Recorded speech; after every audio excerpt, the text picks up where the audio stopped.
Measurements aren't the only thing that matters, but they are much more important to you as a consumer than I think some of you realize. And I hope that you don't write them off just because somebody else told you to.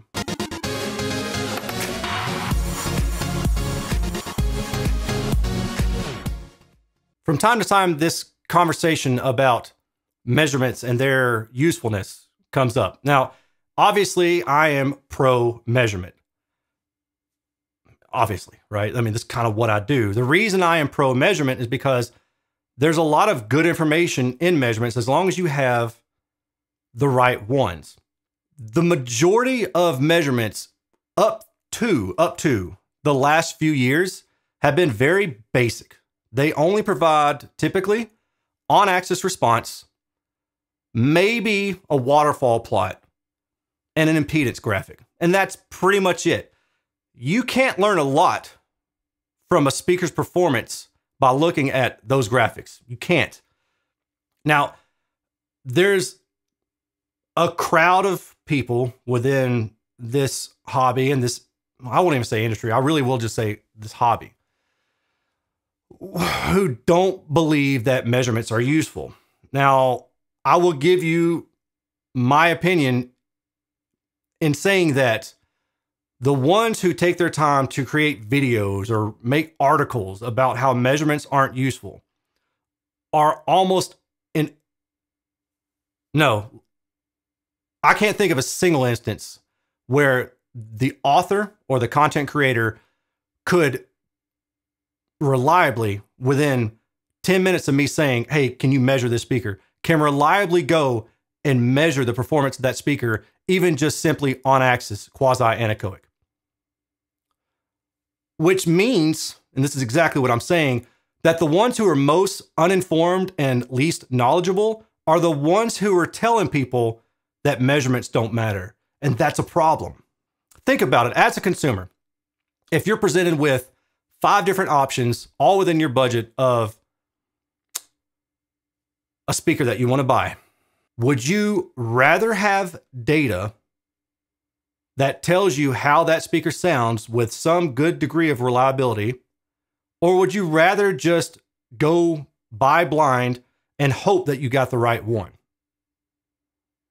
If you're being honest with yourself, I'm pretty sure you're going to pick the first option. And that's my bone of contention here, is that let's forget everything. Let's forget about the absolutism of measurements only, as if people don't listen to speakers. Guys, I always listen to speakers. I know those of you who watch this channel who appreciate measurements listen to speakers. It's more important for me to understand what the measurement is showing versus what I've heard. And when I listen to speakers, I listen to them first and I take notes, and then I look at measurements, or then I go measure, then I look at the measurements and I try to see like, okay, well, does this make sense? And I'm not saying that it always lines up exactly. It doesn't always line up. But the majority of the time, I can point to something in a measurement and say, all right, I'm pretty sure with 90% confidence, this thing that I heard and maybe I didn't like is this area right here in the response. And there's something going on there, maybe a dip or a peak or something like that, that I can identify as the culprit. The flip side is, if you don't know how to measure a speaker and you're just going off of feeling and intuition, then maybe it's best if you don't talk about measurements. Maybe you just say, hey, I like this speaker and here's why, and just leave it there. But maybe it's best if you don't create a video talking about how measurements are bad, because I'll tell you this, I think it makes you as a manufacturer or a content creator look like you're trying to pull one over on your own audience. And let me tell you why. Going back to the example where I said you got 5 speakers, would you rather have an idea of what you're getting before you get it, or would you rather buy blind? If you're telling your audience that it's not okay to use measurements in any shape, form, or fashion, then you're basically telling them, hey, I know you've got a budget, but just go buy this thing because I make it, or my buddy makes it, or I'm trying to sell you on this product and I need to make affiliate sales. That's problematic. And that's where I personally have a real big issue with this whole space of YouTube and written word and things like that. Now, look, I am 100% trying to sell you on a product, and that product is knowledge. I am just the dude who's doing this. And truthfully, sometimes I think if I could go back, I would have used AI. I would have typed up my reviews and had it read out, and nobody would have ever seen my face. Too late now. I'm here, and I'm just going to stick with what I'm doing. It's not about me selling you on me. It's me selling you on the position that it's okay to have more information as long as that information is trustworthy. Now, let's talk about the case where somebody will say, I heard X speaker and it measured well, but it sounded bad. This is classic. The issue there is that when that correlation is made, it proliferates within the community. And you tell somebody else that, and they tell their friend. And then it gets to the point where, oh, measurements don't matter and they don't tell you anything and they're wrong. That's not the case. The problem is that you didn't have enough measurements to make it worth your while, to make the right conclusions. Let me give you a very simple example. You can take a two-way bookshelf speaker with a 6.5-inch midwoofer and a 1-inch dome tweeter. That 6.5-inch midwoofer is going to start to beam at around 1 to 1.5 kilohertz. It kind of just depends on the actual surface diameter. Once it starts to beam, that means it's no longer acting omnidirectionally. It's starting to narrow up in its focus. And the sounds that were off to the side at lower frequencies, they're no longer over there. At the higher frequencies, they're all shifted toward the front of that speaker. Now you bring in your tweeter. If you cross that tweeter over at about 2 kilohertz, maybe 1.5 kilohertz, it's going to be okay because the tweeter is radiating omnidirectionally at the lower frequencies. So it's going to match up to that radiation of that midwoofer because that midwoofer hasn't fully started to beam yet. It's not super laser tight focused. So you've got a little bit of a mismatch, but it's still relatively close in terms of how they radiate horizontally. If, however, you took that tweeter and you crossed it over at 3 kilohertz or 4 kilohertz, then the issue is that that midwoofer is beaming at that frequency. It's really pretty tightly focused by this point. Not super tight, but it's pretty tightly focused. Maybe about plus or minus 40 degrees. And I'm just kind of making up numbers off the top of my head right now as an example. But that tweeter is omnidirectional at 3 or 4 kilohertz. So now you've got a mismatch in your pattern. You've got this midwoofer going, all right, most of my energy is focused right here at this frequency. And you got this tweeter saying, all right, I'm hanging out all over the place. I'm just loitering right now. That means that the sound that's reflected off the sidewalls in your real room, not an anechoic chamber, but your real room, are not going to match the intensity or the timbre, the tonality of the sound that you hear coming directly from that speaker to your ears. The reflections don't match the direct sound. So if all you have is the on-axis response and it looks flat and it sounds bad, most likely, with strong confidence, the issue is in the crossover. Either it's crossed over too low, too high. The slope is too shallow. Maybe it's a broken design. I've seen speakers that come in with the polarity of the tweeter flipped out of phase unintentionally. That wasn't what they wanted to do. And it creates a dip in the response, and the off-axis response is terrible, and all the reflections sound nothing like the original direct sound. That's why that speaker sounds bad. And when you're given the on-axis response, as has been the norm up until the past few years in the entire audio industry, reviewerscape, you don't have the full picture. You only have a small sliver of that pie. When you have the off-axis response, now you've got more of an image. And then if you want to talk about SPL capability, how loud can I listen to the speaker? Well, you need to measure at different output levels and see what the response is doing. The other thing that is very helpful with measurements is placement. Manufacturers are very bad. If you're a manufacturer, please pay attention to this. They're very bad about telling you how to use their speaker. Now, speakers are always designed with a reference axis. Should you be listening at the tweeter level? Should you be listening at the midwoofer level? Usually that's never the case. With a waveguide design, something like this, let me show you. With a waveguide design, there's a little bit of a waveguide here. And then you got your midwoofer. Let's scale this up. Normally with a waveguide, you're going to listen to the midpoint. You're going to put your ear right in line here. Not all manufacturers will tell you how to listen to their speaker or how it was designed or where the reference axis is. Most of them don't tell you how close a speaker should be to a wall. So how do you know that? You just buy them and set them up in your house and hope for the best? I'm willing to bet a lot of you do, because I did that for years. I just assumed that it doesn't matter how you place them. They're supposed to be good. I'll do whatever, you know?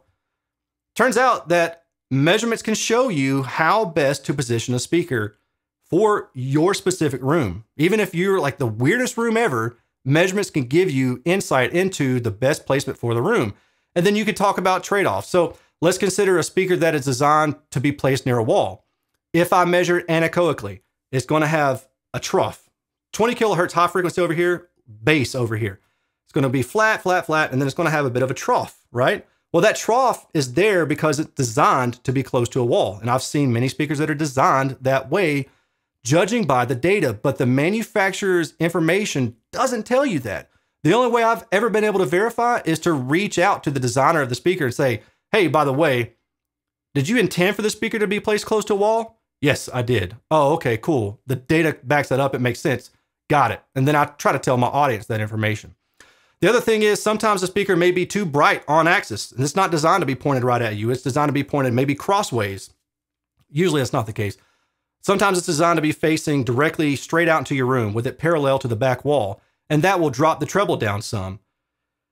There are different aspects to the design that matter.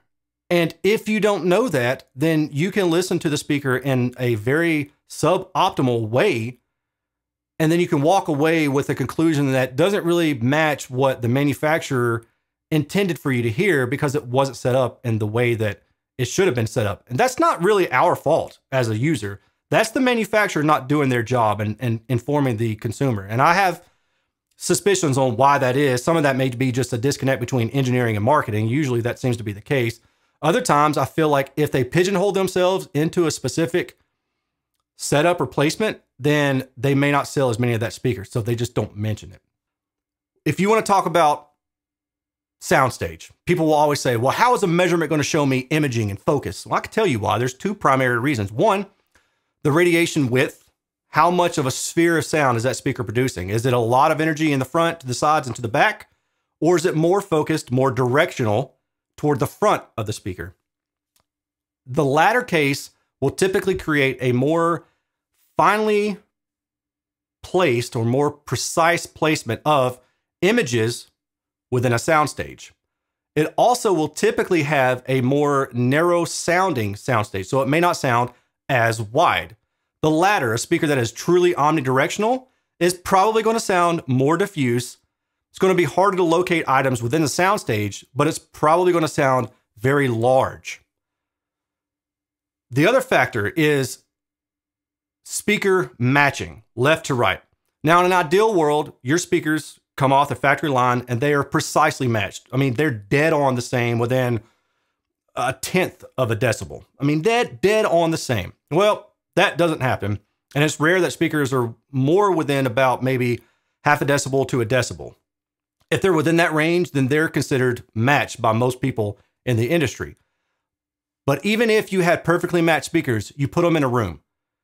Unless that room is perfectly symmetrical, all furnishings, couch, chairs, cushions, drapes, all that stuff is exactly symmetrical relative to your seated position, then the sound balance between the left speaker and the right speaker is going to be different because of different reflection points and different alteration to the sound due to the objects in the room. So therefore, you've got a little bit of a loss in precision of the images within the soundstage. And the easiest example I can give you is, let's say that you've got two perfectly matched speakers, you put them in a room. Now you've got an open hallway to the side of one of the speakers and a wall to the side of the other speaker. Well, that wall is going to create a lot of reflections. You're going to have sound coming off that wall as well as from the speaker. The other speaker with an open hallway or an open room or kitchen or something like that off to the side of it, isn't going to have those side roll reflections. So in your seated position, it's not going to sound perfectly matched. You're not going to have that really super tight precision especially if it's a wider radiating speaker. And you can measure that. You can actually measure that. Measure the left speaker, measure the right speaker. Do they match in frequency response? No, they're not going to match in the room. That's another factor where measurements can show you something, but the standard on-axis measurements that you're used to seeing from certain outlets, they're not going to tell you that. You're not going to have a clue what's going on with that speaker because you're only given just a really small portion of that pie. You need more information. You need off-axis response as well as on-axis response. Step response is another thing that might be informational for you to have, especially with speakers that are timer lined. You might be able to say, well, it sounds more coherent. The frequency response will show you that, but if you have two really good responsive speakers, but without the data, you're really just taking a guess and you don't know. And yes, while the data is important, you still have to listen to the speaker. Now, my hope with what I'm doing here is that you will have speaker A and B. You will have some kind of familiarity with them. And then you'll be able to see my data and you'll be able to say, all right, well, I like this thing, but I didn't like this thing. Or there are attributes that I did or didn't like about each of them. You can look at the data and you can start to form an opinion on, well, let me say this. You can start to get an informed opinion about why you liked or disliked the speaker, maybe even in that particular environment, because you see the data and you're like, oh, well, that should have been pointed at me, but in the setup, it was pointed away from me or something like that. And then as you go further along with your purchasing decisions, you can say, well, it turns out that I like a speaker that has a wide radiation pattern. Personally, I like a speaker that has about plus or minus 60 degrees radiation. A lot of waveguided speakers are more narrow than this. They're anywhere between 30 to 50 most of the time.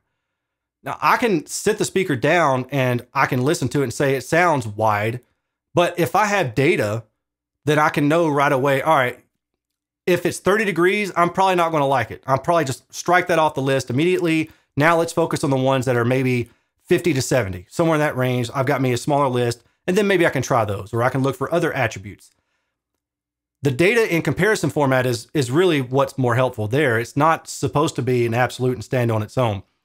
So let me wrap this up by going back to my issue with the stance that measurements don't matter, typically coming from people who don't understand them. They don't know how to create one. They don't know how to analyze it. They don't understand that there are other measurements besides the typical on-axis frequency response that we've been supplied for the past 30, 40, 50, maybe even 50 years, what had been the norm. Now that we've got a broader suite of measurements, we can really start to fine-tune our understanding and what we like about a speaker.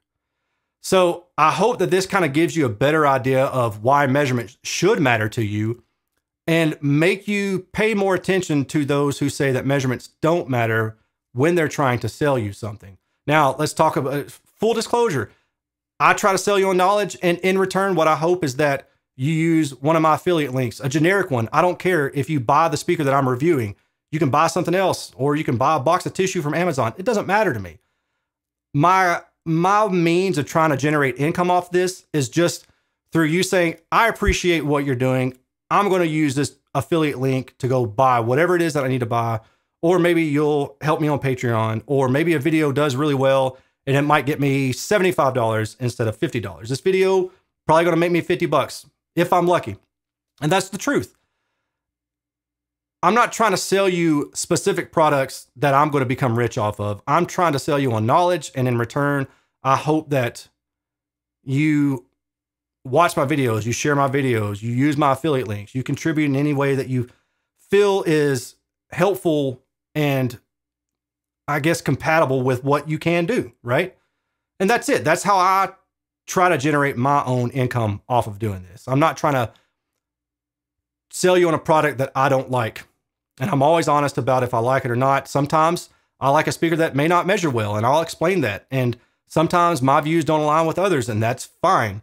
That's why we have our own setups and we have our own tastes and things like that. And most of the time we're going to align pretty well, but there are cases where maybe things don't make sense. In my ideal world, I'd have 5 or 6 different home theater setups. Or I'm sorry, 5 or 6 different rooms, and one would be a home theater and the other would have a very nice hi-fi setup that's truly accurate. And the other one would be a Bose 901 setup, which is like terribly inaccurate, but dang, it sure sounds fun. Those kind of things. Measurements aren't the only thing that matters, but they are much more important to you as a consumer than I think some of you realize. And I hope that you don't write them off just because somebody else told you to. With that said, I'm going to get some water now. I'll talk to y'all later. Peace.